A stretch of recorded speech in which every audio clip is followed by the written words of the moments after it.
Praise the lord. అందరికీ వందనాలు తెలియజేస్తున్నాను. ఈరోజు దేవుడు ఇచ్చినటువంటి వాగ్దానము కీర్తనలు 139 అధ్యాయం 2వ వచనంలో రాయబడినట్టుగా, నాకు తలంపు పుట్టక మునిపే నా మాటను అంగీకరించున్నావు అంటున్నాడు దేవుడు. నిజమే, నీ హృదయంలో తలంపు పుట్టక ముందే దేవుడికి అది తెలుసంట. నీవు నా మనవిని అంగీకరిస్తావంట. అంత ప్రేమ కలిగిన దేవుడు. ఈ లోకంలో తల్లి, తండ్రి, భార్యాభర్త కూడా అంత ఇది చేయరు కదా. నిజంగానే నీ హృదయంలో ఏముందో ఎరిగి నీకు సహాయం చేయాలనుకుంటాడనమాట దేవుడు.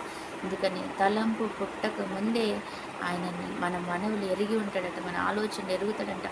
నా కుమార్తెకి ఇది నేను ఇవ్వాలి, ఇదిగో ఈ తలంపు ఆమెకు రాబోతుంది కాబట్టి నేను ఏ రీతిగానైనా సహాయం చేయాలంట. మరి అలాంటి దేవుడు నీకు అన్యాయం చేస్తాడా? దేవుడు అంటాడు, ఈ లోకంలో ఉన్నటువంటి తల్లిదండ్రులు చెడ్డవారిగా బ్రతుకుతున్నా వాళ్ళ పిల్లలకు మంచి ఈవులను ఇస్తారు కదా. మరి నేను ఇంత మంచి దేవుడను, నేను మీకు సహాయం చేయకుండా ఉంటానా? మీకు మంచి ఈవులను ఇవ్వనా అని అంటున్నాడు దేవుడు. మంచి ఈవులను ఇవ్వలేని దేవుడైతే నీ కొరకు ఈ భూమి మీదకి వచ్చి ప్రాణం పెడతాడా? పెట్టాడు కదా. అవును, ప్రాణమే పెట్టినంతగా ఆయన నిన్ను ప్రేమించాడంటే ఈ లోకంలో అడిగే చిన్న చిన్న విషయాలని ఆయన చేయకుండా ఉంటాడా?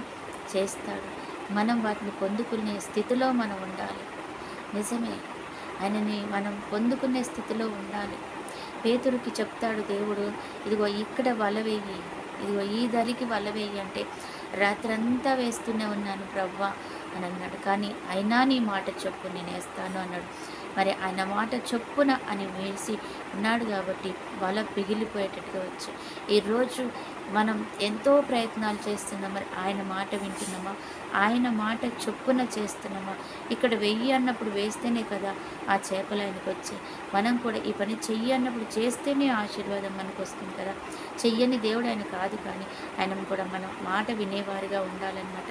అటువంటి అప్పుడు దేవుడు మనకి రావాల్సిన ప్రతి ఆశీర్వాదం ఆయన వెనుకకు తీయకుండా